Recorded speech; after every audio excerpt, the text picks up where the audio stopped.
Allahabad high court ने एक दिलचस्प आदेश दिया है जिसमें उन्होंने कहा है कि मदरसों में क्या पढ़ाया जा रहा है इसके बारे में सरकार इलाहाबाद हाई कोर्ट को 4 हफ्तों में ये बताए कि आखिर वो कोर्स क्या हैं और क्या क्या चीज़ें पढ़ाई होती हैं। साथ ही इसके ये भी कि क्या वहाँ लड़कियों को दाखिला मिलता है या नहीं, और नहीं मिलता है तो क्यों। कई सारे सवाल हैं जो जस्टिस भनोट उन्होंने एक याचिका की सुनवाई करते समय अपने आदेश में साफ कहा है, लेकिन उसी के पक्षकारों का ये कहना है कि वो इस मामले को ऊंची बेंच में चैलेंज करेंगे, यानी चुनौती देंगे, क्योंकि जिस तरह की जानकारियां कोर्ट ने मांगी हैं वो उनका ज्यूरिसडिक्शन नहीं बनता। फिलहाल इस पर यूपी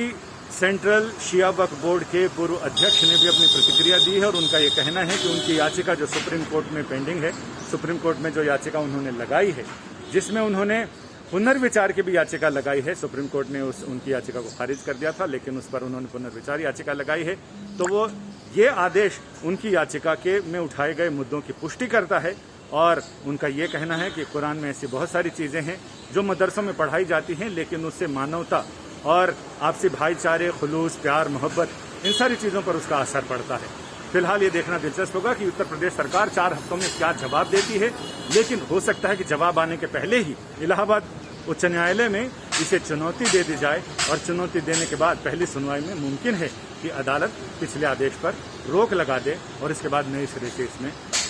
डबल बेंच में या डिवीज़न बेंच या उससे ऊंची बेंच में इस मामले में आगे सुनवाई हो। फिलहाल इस आदेश को लेकर चर्चा गर्म है और ये कहा जा रहा है कि उत्तर प्रदेश सरकार को अब उनके अल्पसंख्यक शिक्षा विभाग और इन सारे विभागों को ये बताना पड़ेगा कि आखिर कौन से कोर्स के तहत क्या क्या चीज़ें वहाँ पढ़ाई जाती हैं, क्या सिर्फ धार्मिक चीज़ें पढ़ाई जाती हैं या इसके अलावा और भी ऐसी चीज़ें पढ़ाई जाती हैं। कोर्स के बारे में बताना होगा और साथ ही मदरसों में शिक्षा के प्रबंधन के बारे में भी बताना होगा कि आखिर शिक्षा सिर्फ लड़कों को दी जाती है या वहाँ लड़कियों को भी पढ़ने का मौका मिल सकता है। संजय शर्मा, दिल्ली, आज तक।